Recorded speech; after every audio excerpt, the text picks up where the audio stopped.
ഇയാളാണ് ആ 706 മനുഷ്യനെ കൊലപാതകം ചെയ്ത്. ഞാനത് കണ്ടതാണ്. ഇത് കേട്ട് ഹീറോ പറയും, അങ്ങനെ ഒരു സംഭവം ഉണ്ടായിട്ടില്ല, അതെല്ലാം നിന്റെ തലയിൽ തോന്നിയ ചിന്തയാണ്. പറഞ്ഞത് മനസ്സിലാക്ക്, നീ ഇപ്പോൾ ട്രീറ്റ്മെന്റിലാണ്. അപ്പൊ പോലീസുകാരാണെങ്കിൽ നിനക്കെങ്ങനെ അറിയാം ഇവരിപ്പോ സ്റ്റേഷനിലെത്തിയ കാര്യം? അതിലെന്തോ ഒരു കുഴപ്പമുണ്ടല്ലോ. അപ്പൊ ഹീറോ പറയും, ആക്സിഡന്റ് കഴിഞ്ഞതിന് ശേഷം ഇവൾക്ക് എന്തെങ്കിലും പറ്റുമോ എന്ന് ഭയന്ന് ഞാൻ ഇവളുടെ മൊബൈലിൽ ഒരു ട്രാക്കിംഗ് ആപ്പ് സെറ്റ് ചെയ്തിട്ടുണ്ട്. അതീ കണ്ടിട്ടാണ് ഞാൻ ഇങ്ങോട്ട് വന്നത്. അപ്പൊ പോലീസുകാർ പറയും, എന്തായാലും തന്റെ ഭാര്യ ഞങ്ങളോടൊരു കംപ്ലൈന്റ് പറഞ്ഞിട്ടുണ്ട്, ഞങ്ങൾക്കത് അന്വേഷിക്കാതിരിക്കാൻ പറ്റില്ല, എല്ലാവരും വരും, നമുക്ക് ആ ഫ്ളാറ്റിലേക്ക് ചെന്ന് നോക്കണമെന്ന് പറഞ്ഞിട്ട് പോലീസുകാരും ഇവരും ആ 706 ഫ്ളാറ്റിലേക്ക് ചെന്ന് നോക്കുമ്പോണ്ട് അവിടെ ആൾ താമസം തന്നെയില്ല. ആ ഫ്ളാറ്റിൽ ഇന്ന് വരെ ആൾക്കാർ താമസിച്ചിട്ടില്ല, അത് വിറ്റ് പോയിട്ടില്ല. അപ്പൊ ഹീറോ, നിങ്ങളുടെ സംശയമെല്ലാം തീർന്നല്ലോ, ഇനി ഞാൻ എന്റെ ഭാര്യയും വിളിച്ചുകൊണ്ട് പോവാണെന്നും പറഞ്ഞ് ഇറങ്ങിപ്പോകവേ പോലീസുകാരൻ ചോദിക്കും, താൻ എന്തിനാണ് 13-ാം തീയതി ആ കൺസ്ട്രക്ഷൻ സൈറ്റിലേക്ക് പോയത്? ഞങ്ങളുടെ കയ്യിൽ തന്റെ വിഷ്വൽസ് ഉണ്ട്. അത് കേട്ട് ഹീറോ പറയും, എനിക്കെതിരെ എന്തെങ്കിലും കേസോ എവിഡൻസോ ഉണ്ടോ? അതില്ലാതെ ഞാൻ ഉത്തരം പറയേണ്ട ആവശ്യമില്ലല്ലോ എന്നും പറഞ്ഞ് അവൻ ഇറങ്ങിപ്പോകും. വീട്ടിലെത്തി ഭാര്യയെ സമാധാനിപ്പിച്ച് അവൾ കഴിക്കേണ്ട ടാബ്ലറ്റ് കൊടുത്തിട്ട് അവളോട് ഉറങ്ങാൻ പറയും ഹീറോ. പക്ഷെ ഇവൾ ആ ടാബ്ലറ്റ് കഴിക്കുന്നില്ല. എന്തോ പന്തികേടുണ്ടെന്ന് ഇവൾക്ക് മനസ്സിലായി. ഭർത്താവ് ഇറങ്ങിപ്പോയതിനു ശേഷം ഇവള് വീട് വിട്ട് ഇറങ്ങി ലിഫ്റ്റിൽ കയറി താഴേക്ക് വരുന്ന വഴി ഇവള് ഫോട്ടോയിൽ കണ്ടില്ലേ തന്റെ കൂടെ ക്ലോസ് ആയി നിൽക്കുന്ന ഒരാള്, അയാളെ ലിഫ്റ്റിനകത്ത് കാണും. അയാള് ഫോണിൽ കൂടെ എന്റെ വീട്ടിലേക്ക് വരില്ലേ, ഞാൻ പണം തിരിച്ചു തരാം എന്ന് പറയുന്നുണ്ട്. ഇയാളെ ഏതോ ഒരു റൗഡി തല്ലുന്നതായിട്ടുള്ള വിഷ്വൽസ് ഇവൾക്കപ്പോ കാണുന്നുണ്ട്. ലിഫ്റ്റ് ഇറങ്ങി താഴെ വരവേ താൻ കണ്ട അതേ വിഷ്വൽസ് റിയൽ ആയിട്ട് നടക്കുന്നു. ആ മനുഷ്യനെ ഒരു വട്ടിപ്പലിശക്കാരൻ പൊതിരെ തല്ലുന്നുണ്ട്. എത്രയും പെട്ടെന്ന് തന്റെ പണം തിരിച്ചു തരാൻ അയാൾ പറയും. എന്നിട്ട് അയാളെ ഏൽപ്പിച്ച ഏതോ ഒരു ജോലി ഇവനോട് ചെയ്തു തീർക്കാൻ പറയുന്നുണ്ട്. ഇത് ദൂരെ എന്ന് ഹീറോയിൻ കാണും. ഹീറോയിൻ അയാൾ കണ്ട ഉടനെ, സുജിൻ നീ ഇവിടെ ഉണ്ടായിരുന്നു, ഞാൻ നിന്നെ അന്വേഷിച്ചിരിക്കുകയായിരുന്നു, വായോ വീട്ടിലേക്ക് പോവാന്ന് പറഞ്ഞ് ഇയാള് ഹീറോയിനെ വിളിച്ച് അയാളുടെ മുറിയിലേക്ക് കൊണ്ടുപോകും. ഇവൾക്കൊന്നും മനസ്സിലാവില്ല, നമുക്കൊന്നും മനസ്സിലാവില്ല. എന്തായാലും ബാക്കിയും കൂടി കാണാം. വീടിനകത്തേക്ക് കയറിയ ആ മനുഷ്യൻ, നീ നമ്മുടെ ID സ്റ്റാമ്പ് കണ്ടായിരുന്നോ, അത് എവിടെയാണെന്ന് ചോദിക്കും.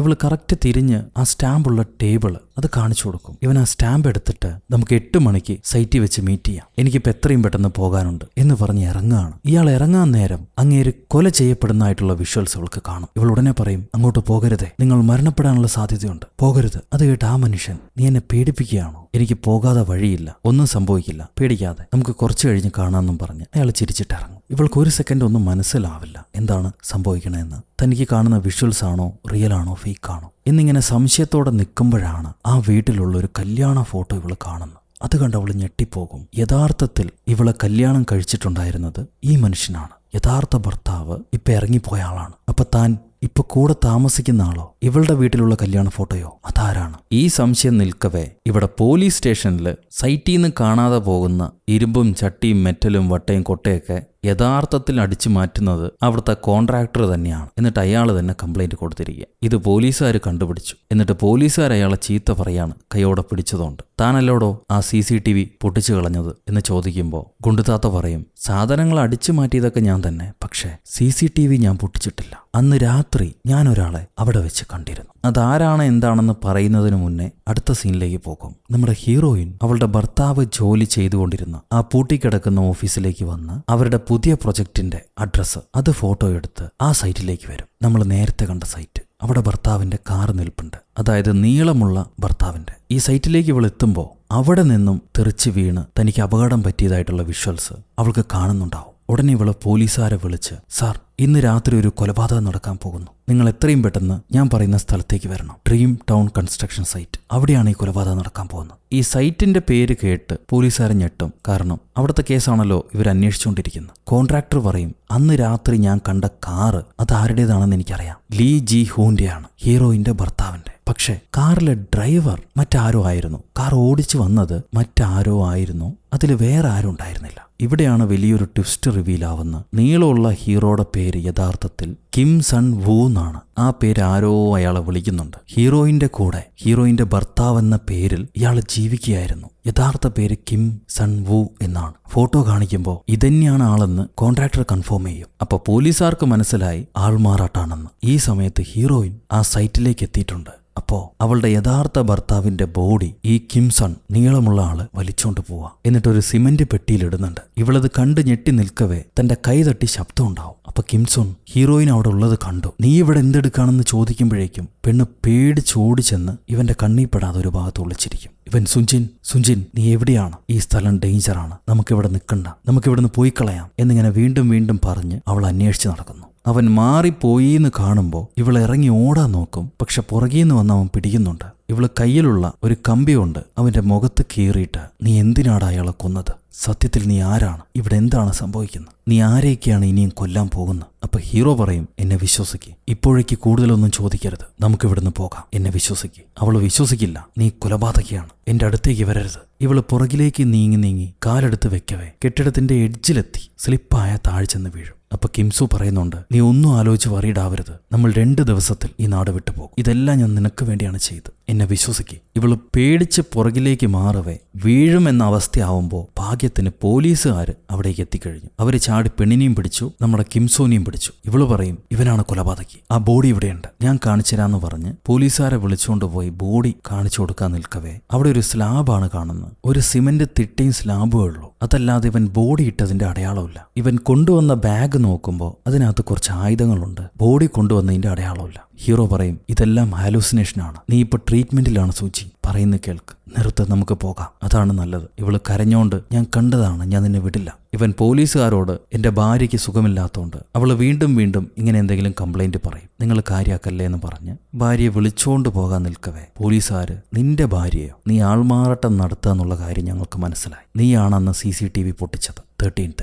ഇതിനൊരു തീരുമാനം കാണാതെ ഞങ്ങൾ ഇവിടുന്ന് പോകുന്നില്ല. പോലീസുകാരൻ ചുറ്റികയെടുത്ത് ആ സ്ലാബ് തല്ലി പൊട്ടിക്കും. അപ്പണ്ട് അതിനകത്ത് ഒരു ബോഡി. സോ അവള് കണ്ട വിഷ്വൽസ് സത്യമായിരുന്നു. ഉടനെ കിംസോനെ പോലീസുകാർ അറസ്റ്റ് ചെയ്യുന്നു. സൂചിനെ തിരിച്ച് വീട്ടിലേക്ക് വിടുകയാണ്. ആ സമയത്ത് സൂചി പറയും, എനിക്ക് അയാളോട് സംസാരിക്കണം, സത്യം എന്താണെന്ന് എനിക്ക് ചോദിച്ച് മനസ്സിലാക്കണം. ഇവളെ പുറത്തു നിർത്തിക്കൊണ്ട് പോലീസുകാര് അവന്റെ കൺഫെഷൻ എഴുതി മേടിക്കുകയാണ്. കിംസു പറയും, ഇവളുടെ ഭർത്താവ്, ശരിക്കുള്ള ഭർത്താവ് ലീ ജുഹോങ്, അയാളുടെ കമ്പനിയിലെ ഒരു പങ്കാളി കൂടിയായിരുന്നു താൻ. കമ്പനി വൃത്തിക്ക് നടത്താൻ അറിയാതെ കുറെ കടമൊക്കെ വാങ്ങിച്ച് കമ്പനി പൂട്ടേണ്ടി വന്നു, ബാങ്ക്രപ്റ്റായി. അതിനെ ചൊല്ലി ഞങ്ങൾ തമ്മിൽ സൈറ്റിൽ അടിയുണ്ടാക്കി. എന്റെ കയ്യബദ്ധം കൊണ്ട് എനിക്ക് ലീ ജൂനെ, അവളുടെ യഥാർത്ഥ ഭർത്താവിനെ കൊല്ലേണ്ടി വന്നു. എന്നിട്ട് ഞാൻ ആ ബോഡി സിമെന്റിലിട്ട് മറച്ചു വെച്ചു. അപ്പൊ പോലീസുകാർ ചോദിക്കും, വീണ്ടും എന്തിനാണ് നിങ്ങൾ ആ സൈറ്റിലേക്ക് പോയെന്ന്. ആ ബിൽഡിംഗ് തകർക്കാൻ അതിന്റെ ഇപ്പത്തെ ഓണേഴ്സ് തീരുമാനിച്ചതുകൊണ്ട് ആ ബോഡി കണ്ടു കിട്ടിയാലോ എന്ന് പേടിച്ച് ഞാനത് അവിടെ നിന്ന് മാറ്റാൻ വേണ്ടിയിട്ടാണ് അങ്ങോട്ട് പോയത്. അത് കഴിഞ്ഞ് ലീജുവിന്റെ വേഷത്തിൽ ഞാൻ അവന്റെ ഭാര്യയുടെ കൂടെ കൂടി. കാരണം ഭാര്യയുടെ പേരിൽ ഒരുപാട് ഇൻഷുറൻസ് തുകയുണ്ട്. ഭാര്യയെ കൊന്നുകഴിഞ്ഞാൽ ആ പണം എനിക്ക് കിട്ടും. അതുകൊണ്ടാണ് ഞാൻ ഭർത്താവായിട്ട് അഭിനയിച്ചുകൊണ്ടിരുന്നത്.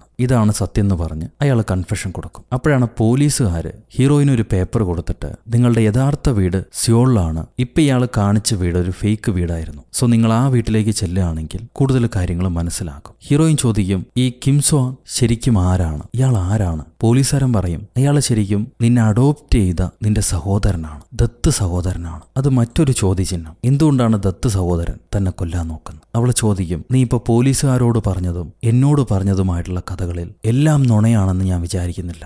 യഥാർത്ഥത്തിൽ എന്താണ് സംഭവിച്ചത്? കിംസും പറയും, ഞാൻ നിന്റെ കെട്ടിയവനെ കൊന്നു, പണത്തിന് വേണ്ടി, ഇൻഷുറൻസിന് വേണ്ടി നിന്നെയും കൊല്ലാൻ ശ്രമിച്ചു. നീ ഒരു മൗണ്ടെയിന് താഴത്തേക്ക് വീണ് ചാകാൻ കിടന്നായിരുന്നു. അന്ന് തന്നെ ചത്തിരുന്നെങ്കിൽ എനിക്ക് ആ പണം കിട്ടുമായിരുന്നു. വെറുതെ കുറെ സമയം കളഞ്ഞുപോയി. ഇത് കേട്ട് ഹീറോയിൻ പറയും, എനിക്ക് കണ്ട വിഷ്വൽസ് എല്ലാം തന്നെ ആക്ച്വൽ ഇവന്റ്സ് ആയിരുന്നു. അങ്ങനെയാണെങ്കിൽ അന്ന് രാത്രി ആ സൈറ്റിൽ ഞാനുണ്ടായിരുന്നു. സത്യം പറ. ഹീറോ പറയും, സുജിയും പറയും, ഇറങ്ങിപ്പോടി, എനിക്ക് നിന്നോട് സംസാരിക്കാൻ താല്പര്യമില്ല. ഞാൻ എന്തായാലും പിടിക്കപ്പെട്ടല്ലോ, നിനക്ക് സമാധാനമായില്ലേ, ഇറങ്ങിപ്പോയിക്കോ. ഇവൾ എഴുന്നേറ്റ് പോകാൻ നിൽക്കവേ ഫ്ലാറ്റ് 706, അവിടെ ഞാൻ കണ്ടത് എന്തായിരുന്നു, അവിടെ എന്താണ് സംഭവിച്ചത്, അതിന് ഇയാളൊന്നും മറുപടി പറയുന്നില്ല. ഇവൾ തിരിച്ച് വീട്ടിലേക്ക് വരുന്നു. അപ്പാർട്ട്മെന്റിന് മുന്നിലെത്തുമ്പോൾ താൻ നേരത്തെ കണ്ട ആ ചെറിയ പെൺകുട്ടി അവള് പുറത്തേക്ക് നടന്നു വരും. ഇവൾ ഓടിച്ചെന്ന് ആ പെൺകുട്ടിയെ പിടിച്ച്, മോളെ, മോൾക്ക് കുഴപ്പമൊന്നുമില്ലല്ലോ, മോളുടെ പേരെന്താന്ന് ചോദിക്കും. ആ പെൺകുട്ടി പറയും, സൂജിൻ. സൂജിൻ എന്നോ? നിന്റെ പേരും സൂജിൻ എന്നാ? അതെ.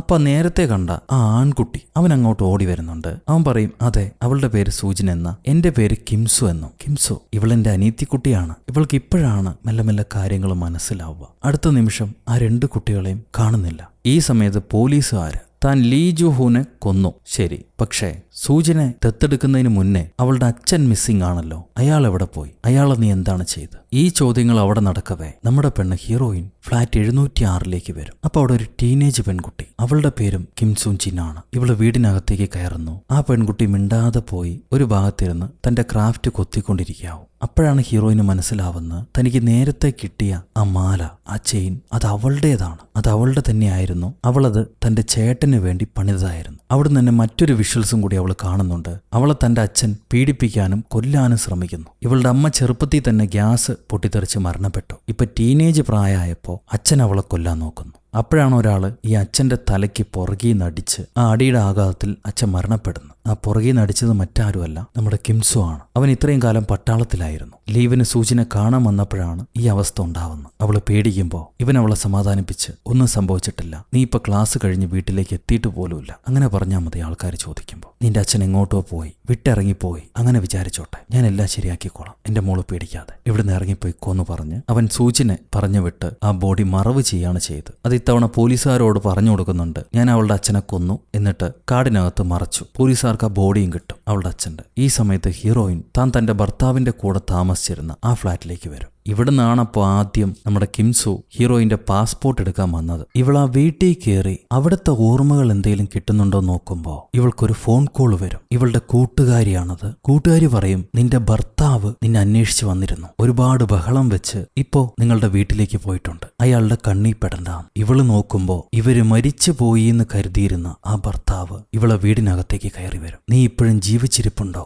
എന്ന് ഹീറോയിൻ ചോദിക്കവേ, നിങ്ങൾക്ക് എന്നെ കൊന്നു കളയാൻ പറ്റും എന്ന് നീ വിചാരിച്ചോന്ന് പറഞ്ഞ് ഇവൻ അവളെ ആക്രമിക്കാൻ വരുന്നു. പെണ്ണോടി ഒരു മുറിക്കകത്ത് കയറി പോലീസുകാരെ വിളിക്കും. ലീ ജുഹോങ് മരണപ്പെട്ടിട്ടില്ല, ജീവനോടെയുണ്ട്, അവൻ എന്നെ ഉപദ്രവിക്കാൻ വരുന്നു, ഞാനിപ്പോ ഞങ്ങളുടെ പഴയ വീട്ടിലാണ്. ഇത് കേട്ട പോലീസുകാരൻ, എന്ത്, ലീ ജുഹോങ് ഇപ്പോഴും ജീവനോടുണ്ടെന്നോ? നിങ്ങൾക്കത് തോന്നിയതല്ലോ, സത്യമാണോ? അപ്പൊ അസിസ്റ്റന്റ് പോലീസുകാരൻ വന്നിട്ട് പറയും, സർ, നമുക്ക് കിട്ടിയ ബോഡി ലീ ജുഹോങ്ങിന്റെ അല്ല, അയാളിപ്പോ എവിടെയുണ്ടെന്ന് അറിയില്ല. ഈ സമയത്ത് ഹീറോയിന്റെ ഭർത്താവ് ഒരു ബാറ്റ് എടുത്ത് അവളുടെ കാല് തല്ലി പൊളിക്കുന്നുണ്ട്. പോലീസുകാർ എത്രയും പെട്ടെന്ന് ഹീറോയിനുള്ള സ്പോട്ടിലേക്ക് ഇറങ്ങിപ്പോകും. അപ്പൊ നമ്മുടെ കിംസു അവൻ ഈ പോലീസുകാർ ഇറങ്ങിയ ഉടനെ ആരും അറിയാതെ വേഷം മാറി അവിടുന്ന് മറ്റൊരു കാർ എടുത്ത് എങ്ങോട്ടോ പുറപ്പെട്ടു പോകുന്നു. ഇവിടെ ഹീറോയിൻ ബോധം വന്ന് കണ്ണ് തുറന്ന് നോക്കുമ്പോൾ അവളുടെ കാല് ഭർത്താവ് തല്ലി ഒടിച്ചിട്ടുണ്ട്. അവളെ കൊണ്ട് അനങ്ങാൻ കഴിയില്ല. അപ്പോഴാണ് ഇവൾക്ക് ചില ഫ്ലാഷ് ബാക്കുകൾ ഓർമ്മ വരുന്നത്. ആ സൈറ്റിൽ വെച്ച് ഭർത്താവിനെ പലിശക്കാരൻ ഒരുപാട് തല്ലിയിട്ടുണ്ട്. അയാൾക്ക് കൊടുക്കാനുള്ള കടം വീട്ടണമെങ്കിൽ ഇനി ഒരൊറ്റ വഴിയേ ഉള്ളൂ, അവന്റെ ഭാര്യയെ കൊല്ലുക.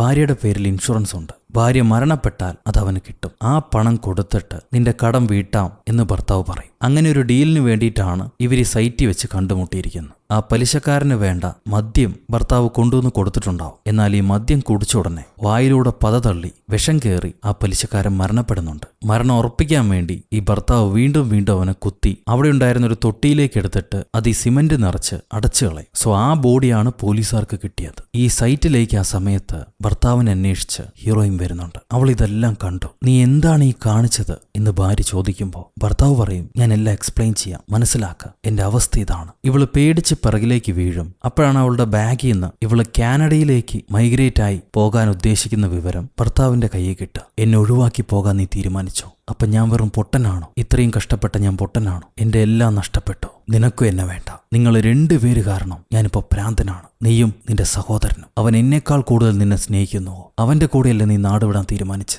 നിന്നെ അങ്ങനെ ഞാൻ പോകാൻ അനുവദിക്കില്ലടി എന്ന് പറഞ്ഞ് ഈ ഭർത്താവ് സൂചിനെ കൊല്ലാൻ ശ്രമിക്കും. അവള് നിലത്ത് വീണ് കയ്യിൽ കിട്ടിയൊരു ഇരുമ്പ് തണ്ടുകൊണ്ട് ഇവന്റെ തലയ്ക്കടിക്കവേ ആ അടിയേറ്റ ഉടനെ തന്നെ ഭർത്താവ് മരണപ്പെട്ടു. പിന്നെ അവൾക്ക് എന്താ ചെയ്യേണ്ടതെന്നറിയില്ല. പേടിച്ച് വിറച്ചിരിക്കുകയാണ് പെണ്ണ്. അപ്പോഴാണ് അങ്ങോട്ട് കിംസു വരുന്ന അവളുടെ ചേട്ടൻ. അപ്പത്തെ അവസ്ഥ മനസ്സിലാക്കി നീ പേടിക്കില്ലേ എന്ന് പറഞ്ഞ് അവളെ സമാധാനിപ്പിച്ചിട്ട് ഭർത്താവിന്റെ ബോഡി എടുത്ത് മറ്റൊരു ടാങ്കിലേക്കിട്ട് ഇയാൾ സിമന്റ് കൊണ്ട് മൂടും. നീ ഇവിടുന്ന് എത്രയും പെട്ടെന്ന് പോയിക്കോ, ബാക്കി കാര്യങ്ങൾ ഞാൻ നോക്കിക്കോളാം എന്ന് ജ്യേഷ്ഠൻ പറയുമെങ്കിലും ഹീറോയിൻ, പണ്ടും ഇതന്നെയാണ് സംഭവിച്ചത്, ഇപ്പോഴും അതെന്നെ വീണ്ടും തുടരുന്നു, എല്ലാത്തിനും കാരണക്കാരി ഞാനാണ്, പക്ഷെ അതിന്റെ എല്ലാം ഉത്തരവാദിത്വം നീ ഏറ്റെടുക്കുന്നു, നിനക്കൊരു മാറ്റവുമില്ല. ഞാൻ തെറ്റ് ചെയ്തിട്ടുണ്ടെങ്കിൽ അതിന്റെ ശിക്ഷയും ഞാൻ അനുഭവിക്കേണ്ടവളാണ്. ഇനിയും നീ എന്നെ രക്ഷപ്പെടുത്താൻ നോക്കണ്ട. ഐ എം സോറി സുൻവോ, ഇതെല്ലാം ഞാൻ കാരണമാണ് എന്ന് പറഞ്ഞിട്ട് അവൾ ആ കെട്ടിടത്തിന്റെ മേളിൽ നിന്ന് താഴത്തേക്ക് ചാടി ആത്മഹത്യ ചെയ്യാൻ ശ്രമിക്കും. പക്ഷെ ഭാഗ്യത്തിന് വന്ന് അടിച്ചു വീഴുന്നത് മണലിലായതുകൊണ്ട് തന്നെ അവളുടെ ജീവൻ ആപത്ത് പറ്റിയില്ല.